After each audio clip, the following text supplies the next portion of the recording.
Olha, desde que o homem pensa para viver, se deu conta que no caso dele deve ter alguma coisa de errado.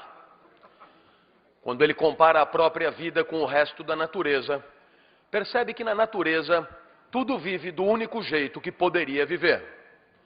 Na natureza, quando o vento venta, venta do único jeito que poderia ventar. Assim também a maré, o sapo, a girafa, tudo é do único jeito que poderia ser. Mas na hora que o homem olha para a própria vida, percebe que não tem nada disso. A cada passo a vida pode ser muito diferente do que ela é. A cada passo o homem faz escolhas, ele decide, ele delibera, ele joga no lixo vidas que decidiu não viver. Ninguém na natureza vive como o homem. Seria esquisitíssimo uma pera grudada na pereira decidir não cair. Está chovendo hoje, eu vou me sujar todo, é melhor deixar para cair amanhã. E a pereira é também esquizofrênica, diz, é melhor cair hoje, amanhã você vai se esborrachar, vai estar madura demais. E a pera diz, eu não quero cair, vão acabar me comendo, deixa eu ficar aqui. E essa é a história da pera que apodreceu na pereira. Você ouve e diz, essa história é ridícula, coisa de filósofo, pera quando tem que cair, cai e acabou. Mas eu tenho um filho de 23 anos, meu filho nasceu na França quando eu fazia o doutorado. O meu filho estudou com os franceses, fez propaganda e marketing, e hoje meu filho se ocupa da marca Moët Chandon no Brasil. O meu filho mora comigo e ganha muito mais do que eu. O que não é muito, é impossível ganhar menos do que eu. Eu trabalho na USP, é uma universidade estadual, e o meu chefe, o governador, não gosta de professores. E vice-versa, claro. Então, às vezes eu olho para o meu filho... Obrigado. Às vezes eu olho para o meu filho e eu me pergunto, será que ele não vai sair daqui algum dia? Não. Eu tenho tantos planos para o quarto dele. Toda vez que ele vem falar comigo sobre a vida, no entanto, ele me diz o contrário do que eu acho que finalmente ele vai anunciar. Como eu sou feliz de morar aqui com você. O meu filho é uma pera que apodrecerá na pereira. As veleidades eróticas que na idade dele já tinham feito que eu saísse de casa... O meu filho as tem em casa mesmo. Outro dia, era domingo, eu acordei cedo, fui tomar água, eram umas 5 horas, e eu vi que tinha alguém na cozinha. Abri a porta devagar para não ser visto, era uma jovem de camiseta, só de camiseta, e ela fritava ovos.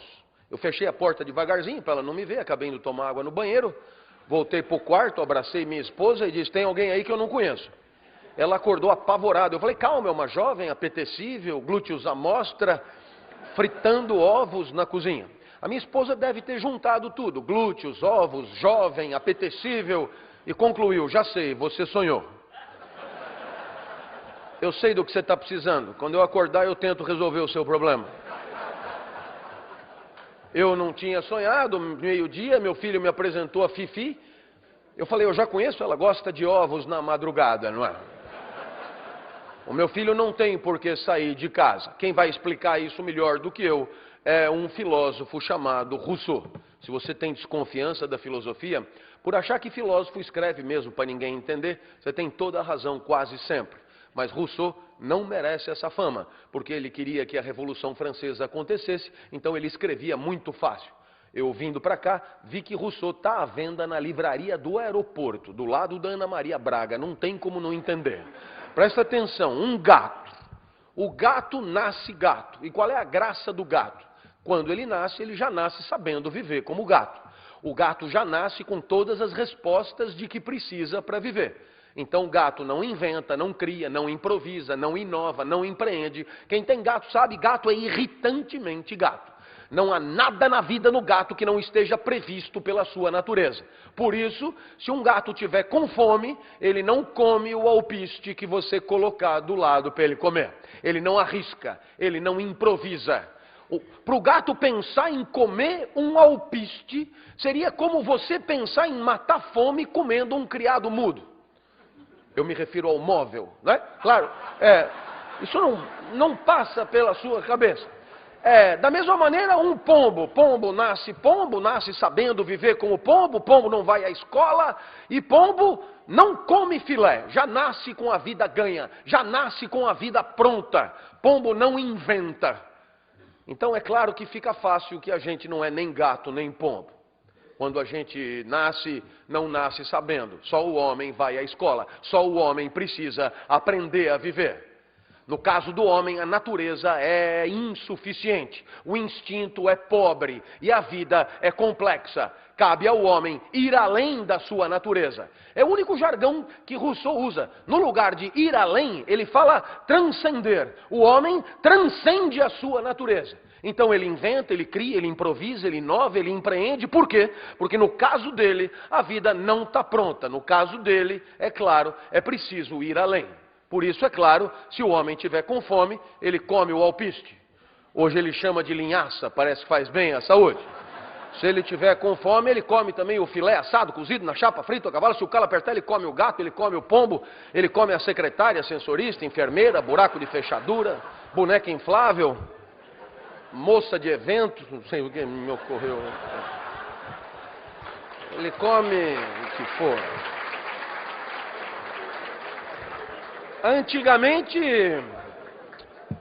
Antigamente se dizia que o céu é o limite, mas o homem já furou o céu há muito tempo, deixando claro que para ele não há limite. Alguém então poderia se dar conta, é o que Rousseau tenta explicar, que a liberdade para escolher o seu caminho é o grande traço distintivo do homem em relação ao resto da natureza. E por conta disso, o homem sempre se considerou superior a tudo.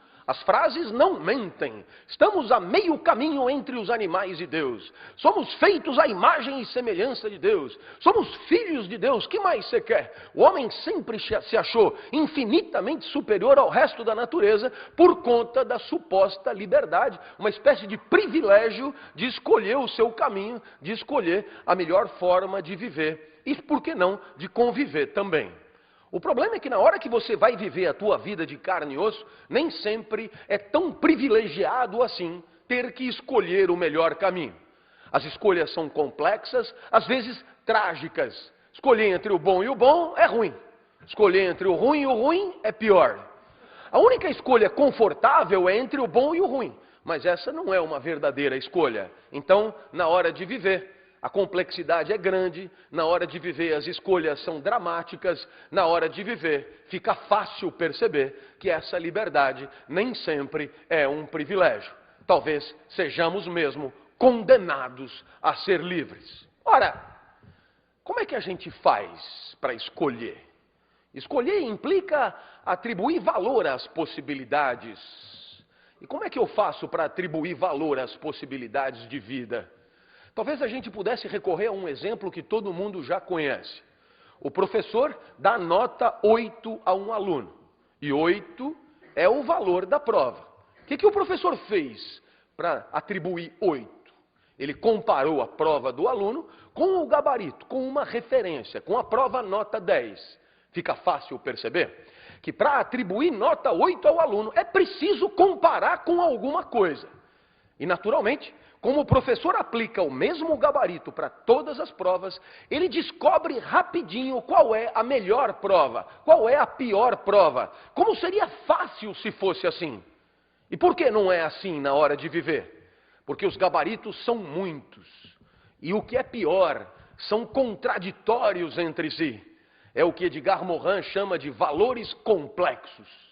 Na verdade, as referências para a vida são tantas e tão contraditórias que, dependendo do valor que você escolher para viver, a resposta certa da vida será uma ou a sua contrária. Tão fácil perceber. O primeiro valor do exército, está no banner do exército, é a disciplina. Então, claro, na hora de você viver lá dentro, a resposta certa é a vida mais disciplinada possível. Assim, quando a corneta toca às 5 da manhã, pode até passar pela tua cabeça tirar um cochilinho suplementar, mas você sabe que é melhor levantar. A disciplina é a resposta. Agora, eu sou de uma cidade do interior chamada Serra Negra. Lá tem um asilo que eu ajudo e lá tem um banner que fui eu que fiz. Valores. E o primeiro valor é o repouso. Lá, se alguma corneta toca, os velhinhos sabem que podem continuar dormindo. É melhor que descansem. Viu só? A disciplina manda levantar, o repouso manda continuar dormindo. E nesse momento alguém poderia levantar a mão, se não fosse tão constrangedor, e perguntar o que é óbvio: o que é melhor, a disciplina ou o repouso? Qual é a resposta certa? E esse talvez seja o momento para fazer um esclarecimento.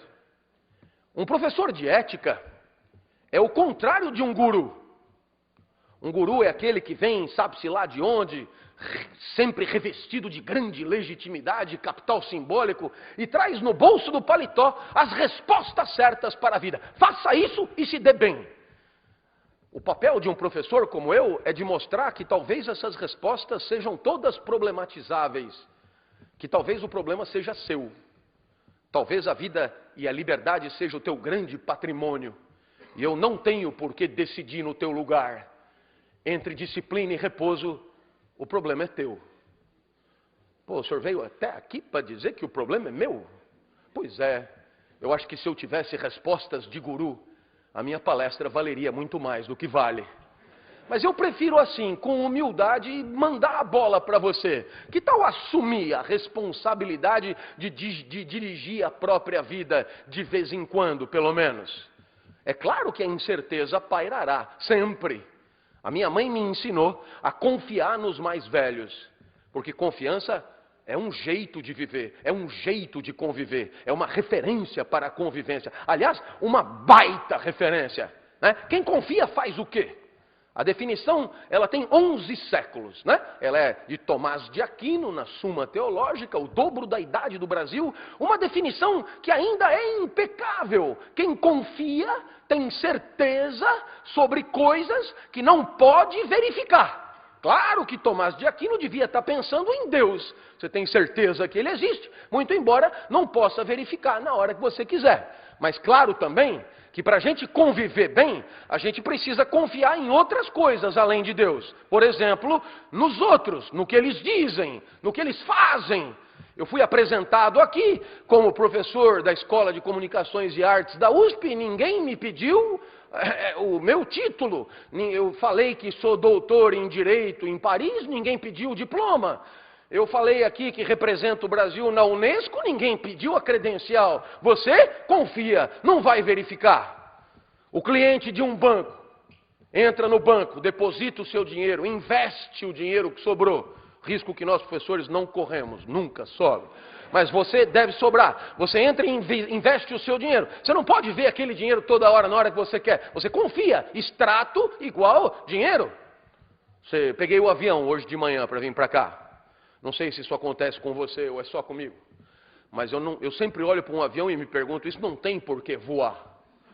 Sobretudo quando ele está no chão ali parado, você vai subir a escadinha, não tem por que voar. No entanto, eu entrei no avião assim mesmo. Eu não chequei as turbinas, eu não pedi diploma de pilotagem para o comandante, eu sentei, approchei, ele falou daqui 2 horas, vamos chegar em Salvador. E eu confiei, porque não tenho o que fazer. Mas é gozado. Fica óbvio que sem confiança a convivência é problemática. Mas a mesma mãe que me ensinou a confiar, me ensinou também a não aceitar nada de estranhos na rua quando eu ia criança para a escola. Ela me dizia, não fale com ninguém na rua, não aceite nada de estranhos. E naturalmente, a minha mãe também me ensinou a desconfiar. Porque desconfiança também é um jeito de viver. Valores complexos, confiança e desconfiança. Os dois a serviço da convivência. Professor, qual que é melhor? Eu já expliquei que o problema é seu. Pelo que o senhor falou, é melhor confiar. Eu não me lembro de ter falado nada disso. Não me tome por um tirano qualquer. Se o problema é seu, o problema é seu. A desconfiança também é bem legal. Afinal, quantos chifres você teria evitado se tivesse desconfiado mais? Quanto roedor de corda, quanto canalha, quanto vagabundo, quanto mentiroso, quanto ladrão, quanta gente que te rouba sistematicamente. Então, claro, a desconfiança ajuda a conviver, tanto quanto a confiança. Claro que a incerteza paira. E junto com essa incerteza, um sentimento típico de quem é livre para escolher a própria vida. Esse sentimento, desde Kierkegaard, a gente chama de angústia. A angústia te acompanhará. Professor, não é motivacional a palestra? Estava escrito no programa, palestra motivacional. A angústia te acompanhará. Porque a angústia acompanha todo mundo que tem que fazer alguma coisa com a vida e com a convivência e não sabe bem o quê. Por quê? Porque os valores são complicados, porque não há mesmo grandes certezas sobre o melhor jeito de viver e de conviver. E quando eu disse que a angústia te acompanhará, uma jovem, minha aluna, levantou o braço. Eu achei até que ela fosse polemizar. Eu achei até que ela fosse me dizer que a vida é bela e que eu era um fulano triste, mas para minha surpresa nada disso. Ela agradeceu pelo conceito. Obrigado pelo conceito de angústia, professor. É um sentimento que eu sempre senti, só me faltava o nome. Eu não sei nem se eu devia estar fazendo esse curso. Eu me pergunto o tempo inteiro, eu acho que eu sempre escolho errado. A angústia sempre me acompanhou, eu sou mesmo angustiada. Obrigado pelo conceito de angústia. Achei esquisito. Jovem de capital estético elevado, tinha tudo para ter uma visão mais ingênua da vida, já entrou ali na universidade pública, não tem que pagar curso, não tem que nada, vai sair empregada provavelmente, aluna de jornalismo, tinha tudo para ter uma visão mais ingênua da vida, mas ela garantia a angústia sempre me acompanhou. Então eu desconfiei dela e pedi um exemplo. Professor, o meu namorado estuda engenharia aqui na frente, escola politécnica, ele faz mecatrônica. O senhor pode imaginar o tipinho, mas eu gosto dele. Agora em Corpus Christi, a gente não tem aula, é semana do saco cheio, e a gente aproveita para fazer o JUCA, Jogos Universitários de Comunicação, lá em Avaré. E eu falei, vem comigo, vamos divertir, vamos descansar, desopila um pouco, larga disso. E ele não pôde ir. Estava fazendo um robô, estava terminando um robô, faltavam só 2 antenas assim para o robô ficar pronto, sem as antenas o robô não funciona. Vai você. Quando eu cheguei lá em Avaré, me dei conta rapidamente que o esporte era um pretexto muito sem vergonha daquele encontro. Não diga o que as pessoas estavam fazendo, sacanagem, professor. O que é exatamente sacanagem? É sexo, professor. Eu olhei para aquela moça e imaginei uma centena iguais a ela, em Avaré, fazendo sexo. E lamentei muito nunca ter sido convidado para esse tal de JUCA. O que sobra para mim hoje é festa de formatura, né? Sucesso eu faço com as avós dos formandos, né? Professor, assim que eu desci do ônibus, um rapaz se aproximou de sunga, musculatura saliente, muito diferente do meu mirrado mecatrônico. Não perguntou nem meu nome, já me propôs na lata uma cópula furtiva, uma bimbada mágica. Ele prometia desaparecer magicamente após o coito. Lavou tá novo, ele explicou. Foi aí que eu lembrei do senhor. Eu não entendi onde é que eu entrei na história, moça. Entendi o que eu tenho que ver com isso. Ué, não é o senhor que diz que a vida não tem fórmulas prontas, que os valores são complexos, que a incerteza paira, que a gente angustia? Sou eu que digo. Então, de quem que eu ia lembrar? Afinal, dar ou não dar? Ela estava angustiada, ela tinha entendido, se bobear melhor do que eu, o conceito. Como é que a gente desata esse nó? Veja como é complicado. Há uns 4 meses eu fui convidado pela Google americana para dar uma palestra semelhante a essa na Califórnia. E para minha surpresa, né, lá, claro, tinha um banner com valores. E o primeiro valor que eles escolheram, a primeira referência para a convivência que eles escolheram ali, né? Porque no final das contas, quando a gente escolhe, né, coletivamente as referências para uma convivência, a gente pode bem chamar isso de ética, né? E a primeira referência que eles escolheram para presidir a convivência ali é o prazer. To have fun, em Yankee. Eu te pergunto, o que o prazer quer dizer? Claro, o valor, prazer, te ajuda o tempo inteiro, né? Na Apologia de Sócrates, Platão define como a redução do desconforto físico de existir. O senhor podia repetir? Eu acho que eu não entendi. O prazer é a redução do desconforto físico de existir. Mais ou menos assim, você come para diminuir a fome, bebe para diminuir a sede, abre a janela para diminuir o calor, liga o ar-condicionado, tira o paletó, põe o paletó, e assim o prazer, ele gerencia, né, a gestão da microexistência, né? É um tal de Goffman que conta exatamente isso, né? O prazer é gerenciador da pequena vida, né? E é claro, pelo prazer... Aí você podia perguntar, mas e o orgasmo, por exemplo? E eu responderia tentando defender Platão. É rápido o orgasmo, não é não? Quanto tempo dura um orgasmo? Aqui na Bahia eu não sei, mas lá em casa uns 5 segundos. Durante a semana, final de semana 6, 7. Se você for um gozador espetacular, quem sabe 10 segundos. Agora, quanto tempo dura uma enxaqueca? Você já imaginou orgasmo com prazos de enxaqueca? Você começa a gozar hoje e termina domingo. Vira uma uva passa. Eu tenho a impressão que Platão tem razão. O normal é diminuir a dor, diminuir o sofrimento. Se der para dar uma gozadinha, melhor, mas é raro. Ora, pelo prazer, ela já deveria ter dado para o marombado de sunga, claro. Agora, o segundo valor do banner, e é aqui que eu queria que você entendesse, o segundo valor, e eu estou falando da Google americana, eu não estou falando de uma empresa, digamos, que faz as coisas de maneira impensada, né? O segundo valor do Google é o respeito. E quem respeita faz o quê? Né?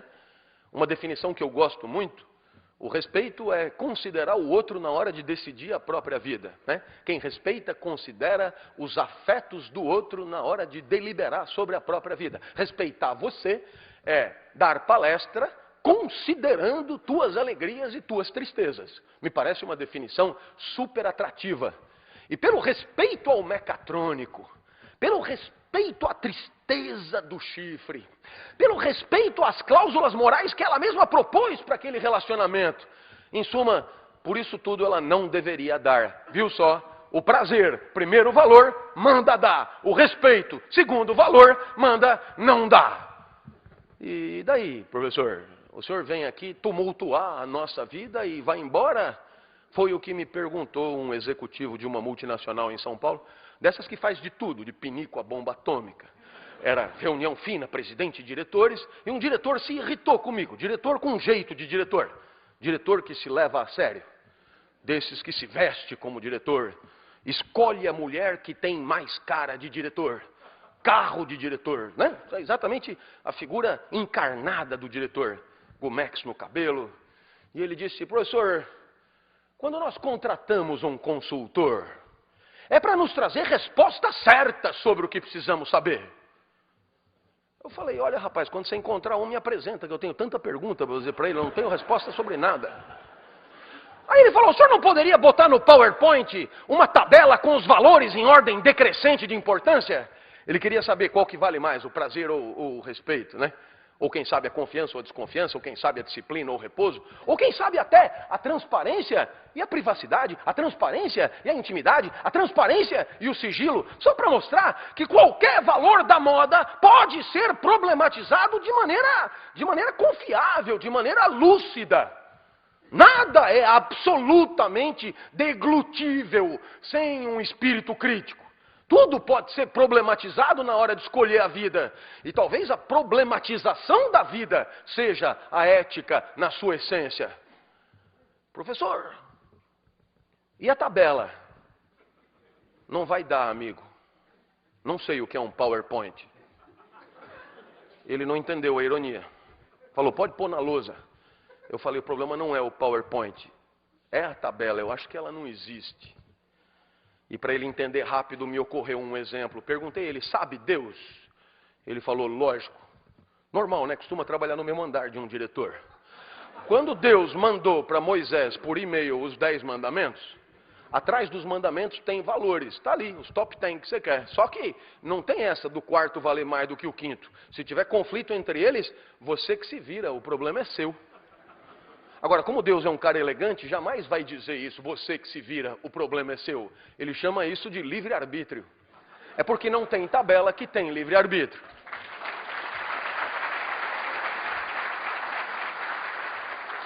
O diretor ficou enfurecido. Desse jeito eu nunca vou ter certeza da melhor estratégia. Falei, vá. Como é que eu faço para acertar sempre, professor? Falei, foda-se um pouco, rapaz. Estou me fudendo desde que nasci, como é que você quer acertar sempre? Mas ele não tem culpa, eu acho. Quando ele vai na livraria do aeroporto, momento de maior intimidade que ele tem com livros, o que ele encontra para comprar? Diz o que vende, diz para mim. Eu vou resumir o mercado editorial para você. 10 lições para ser feliz. 10 lições para ser líder, passo a passo do sucesso. Como chegar lá? Como enfiar o pé na jaca, como aumentar o tamanho do seu negócio, como dar prazer na cama, não sei se os dois têm a ver, como... Depois tem o poder da sedução, o poder do discurso, o poder da vida, o poder da razão, o poder do caralho, o poder não sei o que. Depois tem 7 hábitos do homem eficaz. Depois tem outro livro, 7 hábitos do homem altamente eficaz, para homens com mais de 1,80. E depois, pasme, tem o 8º hábito, claro, porque os 7 primeiros mentiram e não deram conta da eficácia que prometiam. Se fossem só 7 hábitos garantidores de eficácia, seja lá para quem for, não haveria necessidade do 8º. Mas não, você continua comprando. E por que será? Talvez porque a angústia de ser livre pese demais nos seus ombros. Talvez porque você preferiria muito mais que houvesse uma tabela a seguir. Talvez você preferisse não ter que escolher. No fundo, o gato é o seu herói. Gato não angustia. Gato gateia. E você, nossa, a cada segundo, em dilemas, tendo que escolher o melhor caminho. Se você olhar bem para a cara de um gato, verá que ele zomba da sua cara. Tamanha a sua superioridade existencial. Gato não tem dúvidas, leva o seu caminho de forma única, como quer o executivo. Isso me faz lembrar do Muricy. O Muricy é o Muricy Ramalho. Já treinou clubes importantes, tem estado em decadência e agora se ocupa de clubes de importância regional só. O Muricy estava no Japão e deu uma entrevista excelente, como todas que ele dá. E num determinado momento ele disse, se o Santos fosse jogar contra o 15 de Jaú, eu punha 3 que sabem o que fazer com a bola, depois eu punha qualquer um que o Santos ganha, de qualquer jeito. Mas nós vamos jogar contra o Barcelona. E para jogar contra o Barcelona, eu não posso me dar o luxo de ter jogador moita no time. Jogador moita é jogador que não sabe o que fazer com a bola, jogador que tem medo de improvisar, medo de inovar, medo de fazer acontecer e surpreender o adversário. Jogador moita é jogador que se esconde atrás do beck, que está esperando o jogo acabar. Você sabe bem quem é o jogador moita. E rapidamente eu percebi que aquilo que o Muricy estava falando para o futebol vale para qualquer atividade. Até para a tradicional paquidérmica universidade. O Brasil, num entre as 30 melhores, no outro entre as 100 melhores, a melhor da América Latina, a melhor do Hemisfério Sul, a melhor disso, a melhor daquilo, talvez esteja faltando maconha nas outras escolas, talvez. No melhor quadro possível, a USP está em 28º do mundo. E aí você pergunta, professor, mesmo assim, o que falta para encarar Harvard, primeiro lugar em todos os rankings? E a resposta é a mesma do Muricy. Não dá para ter no time professor moita, pesquisador moita, gente que está esperando a aposentadoria chegar, gente que se arrasta, gente que repete protocolos, gente que faz sempre o mesmo, regido por uma tradição, como se o passado fosse determinante. Gente que não entendeu a soberania maior que é a nossa de fazer acontecer de forma sempre inédita, para encarar situações de vida sempre virginais e irrepetíveis. Talvez por isso seja difícil, porque o que mais tem ali é moita. Claro, temos que continuar vivendo. E evidentemente que na hora de viver, muitos são os critérios para fazer as escolhas. Os gregos, por exemplo, tinham certeza de que o universo é cósmico, ordenado. E tudo tem uma razão de ser para estar ali, uma espécie de papel, causa final, finalidade. Então o vento venta, e ventando refresca, poliniza, a maré mareia, fertiliza, o sapo sapeia, engole mosca. E assim tudo tem um papel, teu intestino peristalta te permite evacuar. E aí, claro, onde estaria a vida boa? A vida boa estaria no ajuste, no encaixe da nossa particular existência nessa engrenagem cósmica e universal. Se conseguíssemos encontrar o nosso lugar, aquilo que Aristóteles chama de lugar natural, seríamos vento que venta. César Cielo nadando 50 livre, Arthur e sua argola. E quando você encontra o teu lugar de encaixe, Você vive uma situação que os gregos chamavam de eudaimonia e que nós poderíamos traduzir de maneira um pouco simples como felicidade. É bastante tentador, mas chega lá pela modernidade, o homem faz algumas descobertas que colocam essa teoria em questão. A maior delas é que o universo não é como uma televisão, onde tudo é complementar para a televisão funcionar, onde as partes participam do funcionamento do todo. Não, o universo aparentemente não é ordenado como uma televisão, ele é infinito e caótico. E aí, na hora de escolher a melhor forma de viver e de conviver, a bola vem para nós. Afinal de contas, se não dá para amarrar a nossa vida com a referência da ordem cósmica, temos que decidir nós mesmos o melhor jeito. É a diferença que você encontraria entre alguma coisa como os 10 mandamentos e a Declaração Universal dos Direitos do Homem. Deliberação nossa.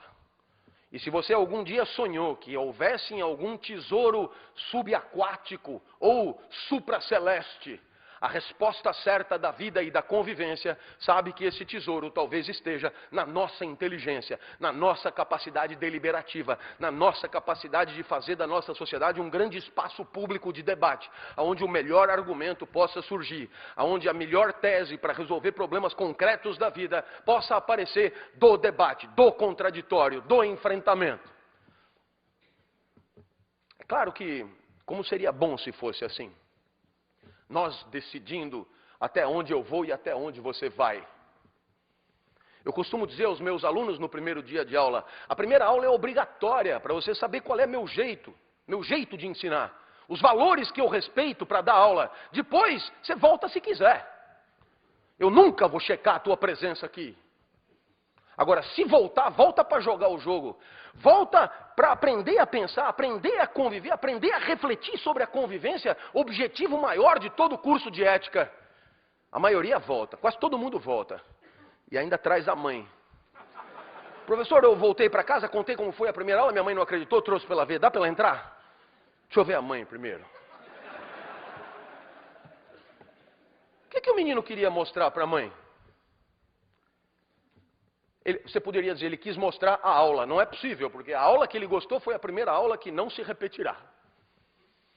Ainda assim ele veio, ainda assim ele saiu de casa, ainda assim ele motivou a mãe, ainda assim ele trouxe a mãe. O que ele esperava encontrar?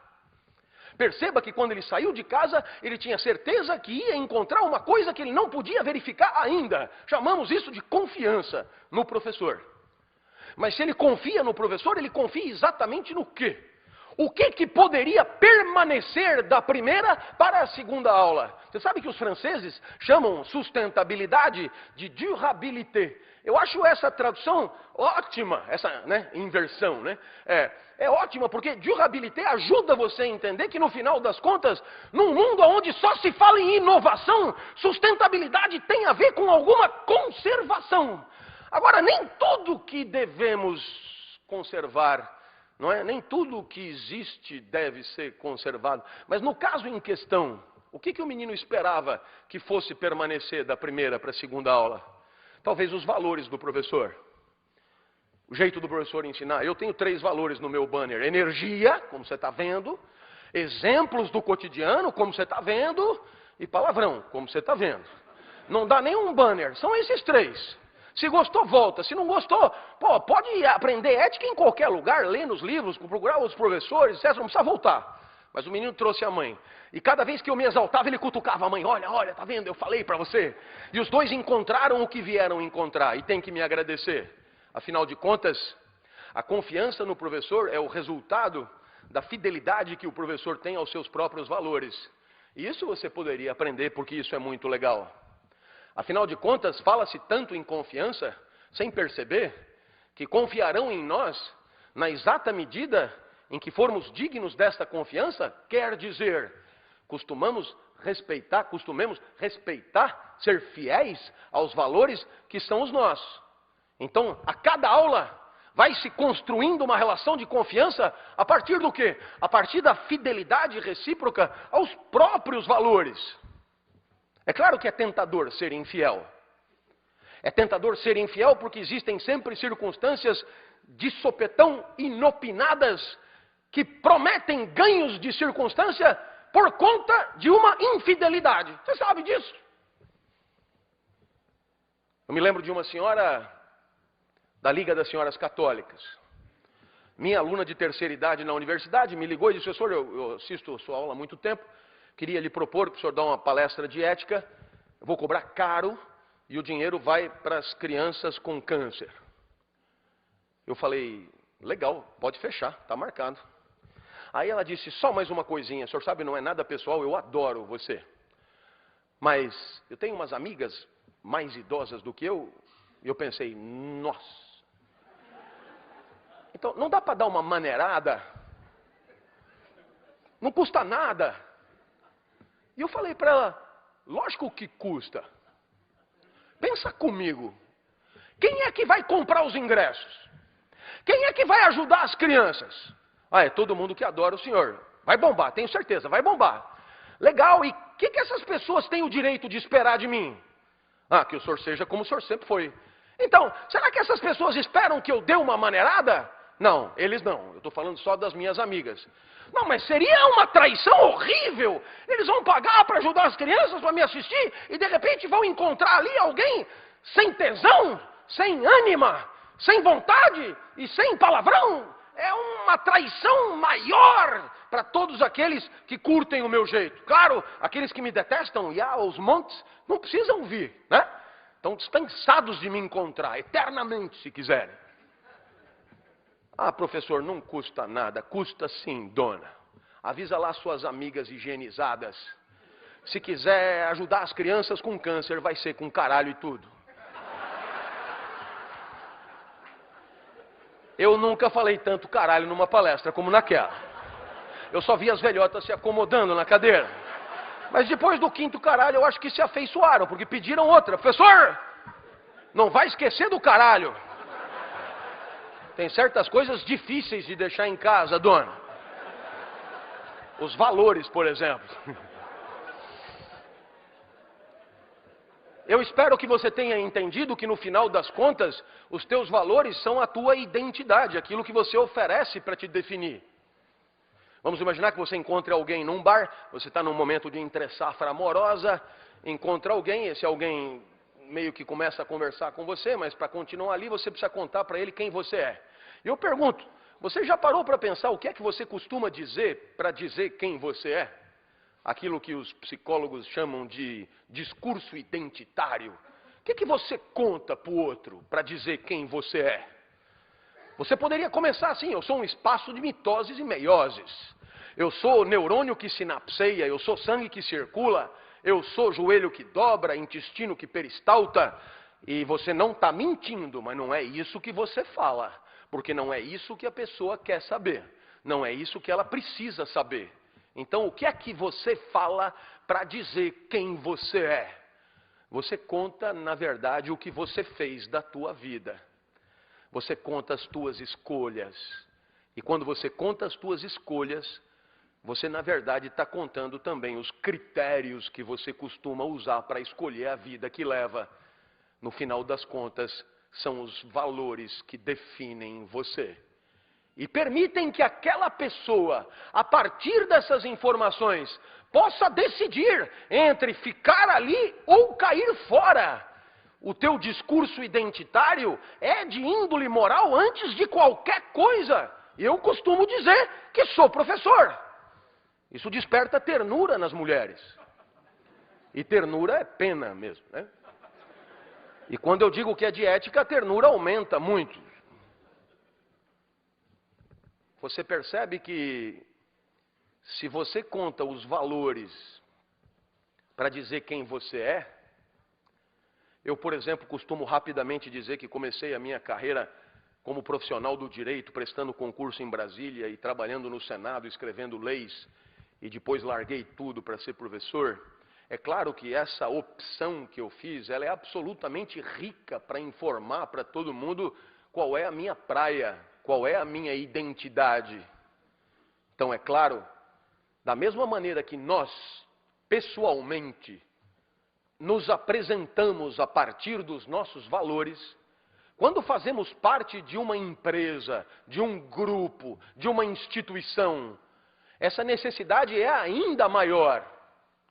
Se você não sabe o que é a USP, olha para mim. Eu estou totalmente alinhado com a universidade. Acabei de fumar um beck.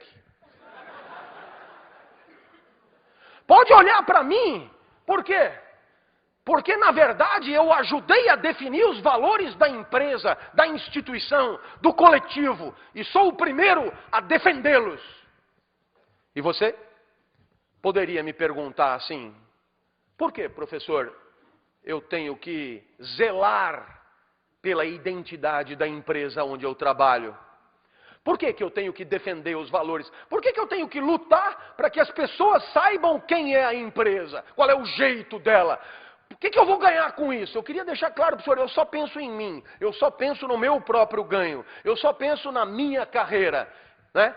E eu responderia: eu conheço você.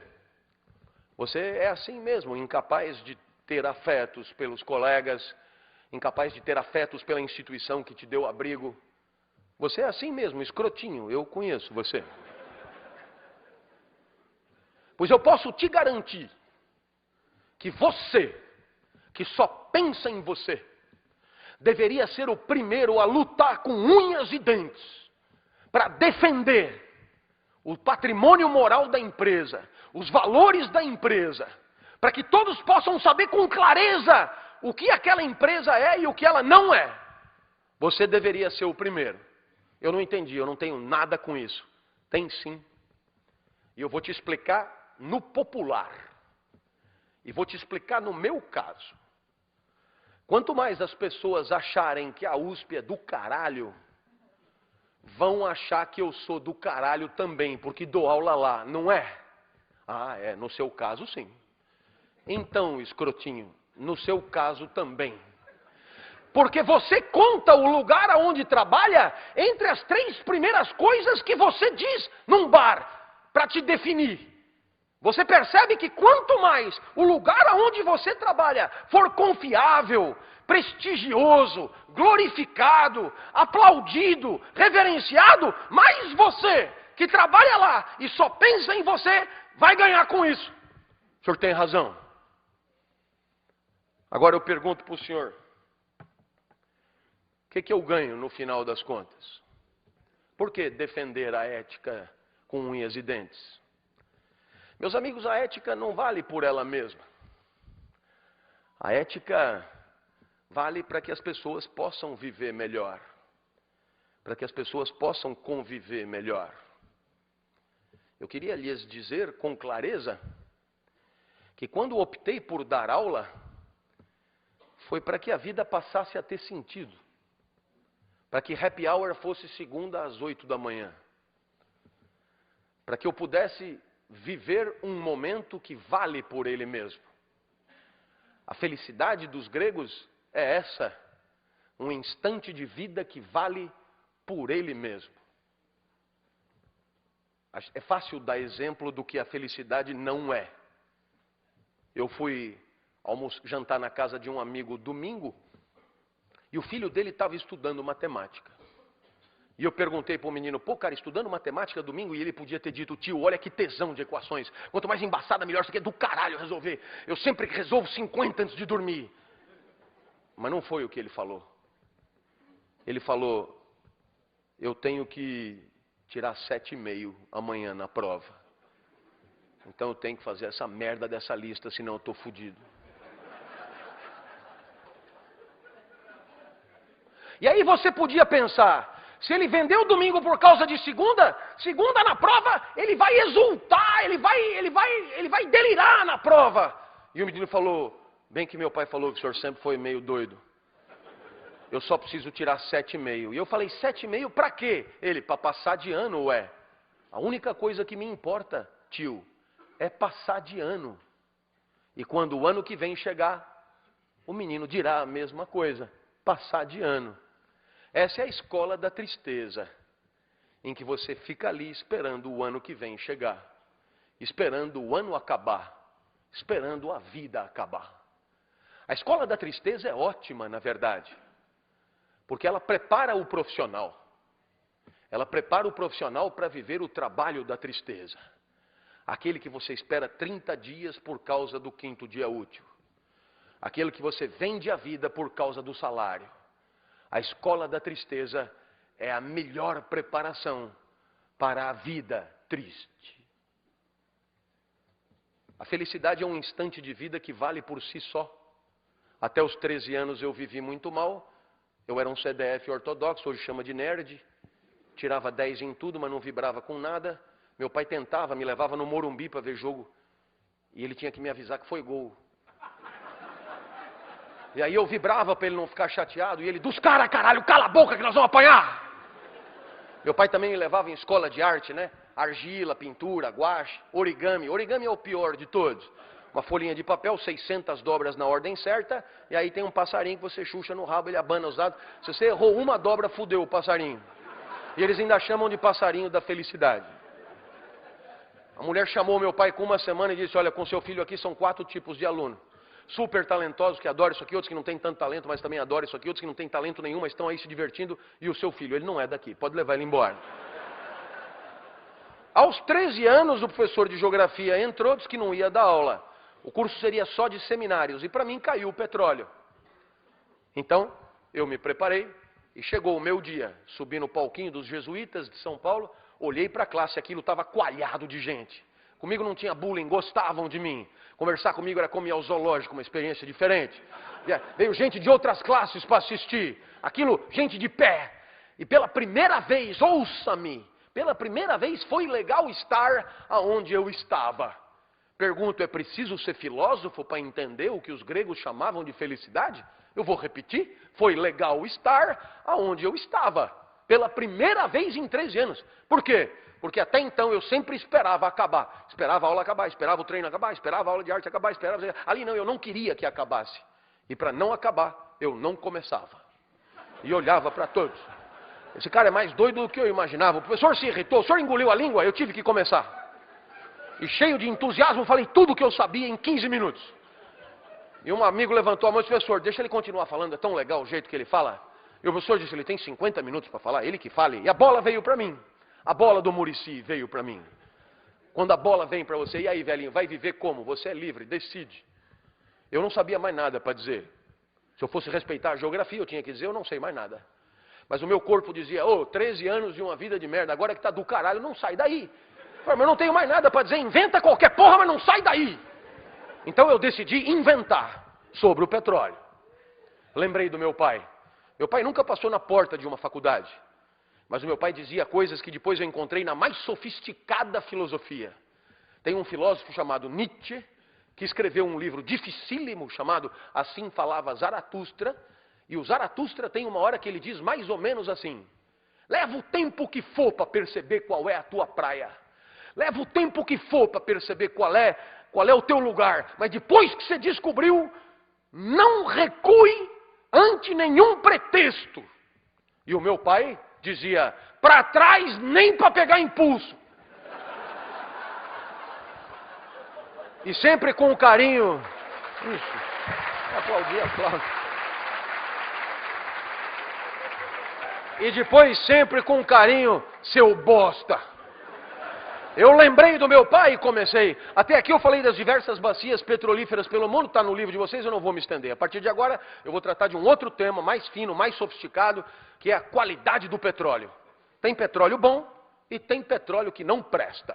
Anotem porque vai cair no vestibular. Eu olhei para trás e vi que o professor arriou os óculos, velho. Eu tive medo. Mas eu lembrei do meu pai. Seu bosta. Ali não podia mais voltar. Então eu me empertiguei mais e comecei. Todo mundo sabe que o melhor petróleo do mundo é o petróleo da Romênia. Começaram a anotar. Então eu me animei e disse do norte da Romênia, claro.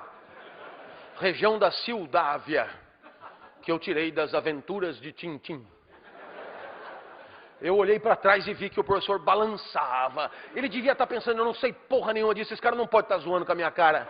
Eu vi que era hora de quebrar ele, para aproveitar a fragilidade. Eu falei, o senhor sabia disso? Ele assustou e disse, não sabia. Eu falei, anota para aprender alguma coisa.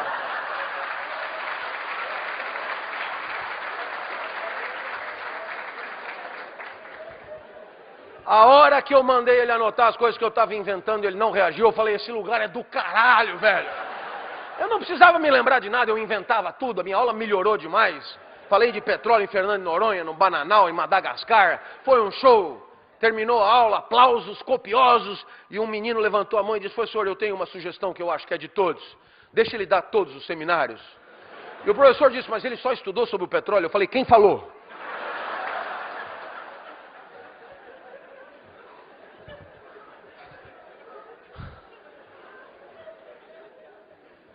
Eu saí dali correndo, fui encontrar o Fusca branco do meu pai. E o meu pai me viu correndo pela primeira vez, eu nem andava, eu me arrastava. Ele me viu correndo, o que aconteceu? Eu comecei a contar o que tinha acontecido e meu pai entendeu. A vida tinha valido a pena ser vivida naquele lugar. Um instante de vida que valeu a pena viver ali, dando aula. Lição para toda a vida. Um lugar que é o meu. César Cielo, 50 livre. Eu na sala de aula. O senhor se acha. Não é uma questão de dar bem aula.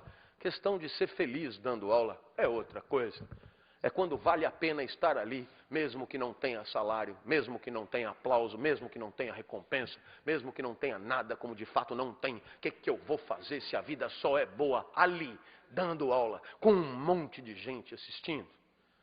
E você dirá, professor, e essa felicidade que o senhor fala, para o senhor é o quê? Eu poderia terminar aqui a minha palestra com essa para você. Existe uma coisa que é a alegria. Alegria é quando você ganha potência de agir. É Spinoza que define. Passagem para um estado mais potente do próprio ser. Eu acordo de manhã, a minha energia para viver é muito baixa. Acordei hoje às 4, por exemplo. Eu sentei na cama e lembrei. Cumbica, Salvador, Cumbica e USP ainda. Falei, nossa, velho. Aí a minha mulher, sabe como é 25 anos de matrimônio, já houve um tempo que ela dizia, fica mais um pouquinho. Agora ela diz, não vá se atrasar. E com o pé assim.